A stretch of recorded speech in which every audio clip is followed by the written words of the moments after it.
Un fusible es un dispositivo que corta el flujo de corriente en un circuito para protegerlo de una condición de sobrecorriente. Si un fusible se quema, el equipo deja de funcionar hasta que este fusible es reemplazado. Por su parte, un fusible rearmable, también conocido como polyswitch o PPTC, cumple la misma función que un fusible, es decir, corta el flujo de corriente cuando ha circulado demasiada corriente por el circuito.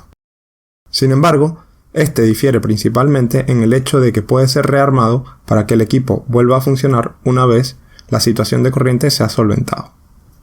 Por lo tanto, una vez que, por ejemplo, se corta la alimentación del equipo y se vuelve a conectar, el fusible se rearma y funciona de manera normal.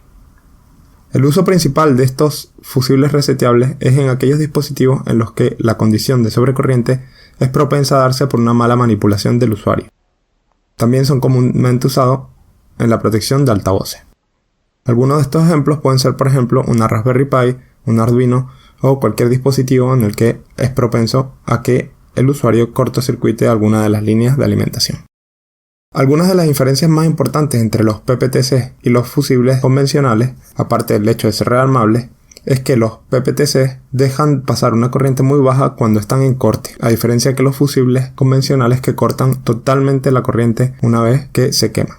La resistencia en conducción es otra de las diferencias más importantes, ya que este tipo de fusibles suele tener una resistencia superior a la de los fusibles convencionales.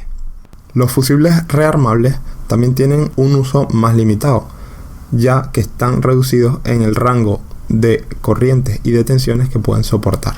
Los fusibles rearmables funcionan gracias a que están compuestos por un polímero que forma una estructura cristalina conductora que cuando demasiada corriente fluye a través de esta estructura, esta se calienta y se deforma convirtiéndose en una estructura amorfa que aumenta su resistencia reduciendo de manera muy significativa el flujo de corriente por ella. De ese modo, deja de circular la mayoría de la corriente por esta estructura hasta que se reduce la cantidad de corriente que pasa por ella y ésta se enfría volviendo a su forma cristalina.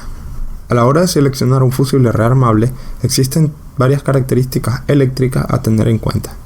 A diferencia de un fusible común, en el que normalmente solo hay que tener en cuenta la tensión máxima de uso y la corriente máxima que se requiere, en un fusible rearmable hay que prestar atención también, entre otros parámetros, a la resistencia en funcionamiento, que aunque suele ser baja, puede ser el doble o más que la resistencia de un fusible convencional. Otro aspecto importante a tener en cuenta es la limitación por temperatura, ya que estos dispositivos reducen su capacidad de circular corriente con la temperatura. La corriente de mantenimiento es otro aspecto muy importante a la hora de seleccionar nuestro polyswitch, ya que esta es la corriente máxima que podrá circular de manera normal en el polyswitch, sin que éste llegue a cortar la corriente. Justo a esta corriente de mantenimiento solemos encontrar otra corriente también muy importante, que es la corriente de salto o trip current, que básicamente va a determinar la corriente máxima que puede alcanzar el PTC antes de ponerse en un estado de alta resistencia. Además de este tipo de corrientes máximas, también hay que tener en cuenta la corriente máxima de cortocircuito. Esta es una corriente especial, ya que en un fusible convencional no existe, y es la corriente máxima que podemos hacer circular por el dispositivo en cualquier momento.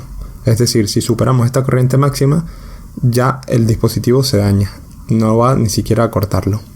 Por ejemplo, si tenemos un polyswitch que nos permite funcionar hasta 1 amperio, es decir, su corriente de mantenimiento es de 1 amperio, podremos cortar esa corriente si por ejemplo son 3-4 amperios, pero a lo mejor si son 100 amperios lo que hacemos circular por ese polyswitch, el polyswitch termina dañándose y no funciona más. Por último, es importante también conocer la corriente de fuga, que es básicamente la corriente que circula cuando el fusible está en corte. Como ya hemos dicho, cuando el fusible se encuentra en corte, hay una pequeña corriente de fuga que circula por él, que esta puede ser importante dependiendo de la aplicación. Por eso hay que tenerla también en cuenta. Teniendo en cuenta todos estos parámetros, podemos hacer una selección bastante acertada para una gran cantidad de aplicaciones en la que podemos hacer uso de estos dispositivos. Si quieren saber más al respecto, dejo en la descripción una guía de selección de fusibles reseteables que, aunque está en inglés, les puede ser de mucha utilidad. Espero que les haya gustado esta introducción a los fusibles reseteables o rearmables, y si es así, les agradecería que le dieran una manito arriba a este video, que lo compartieran con aquellos que les pueda interesar Y si quieren ver más videos como este, les invito a suscribirse a mi canal. Así que nada, un saludo a todos y hasta la próxima.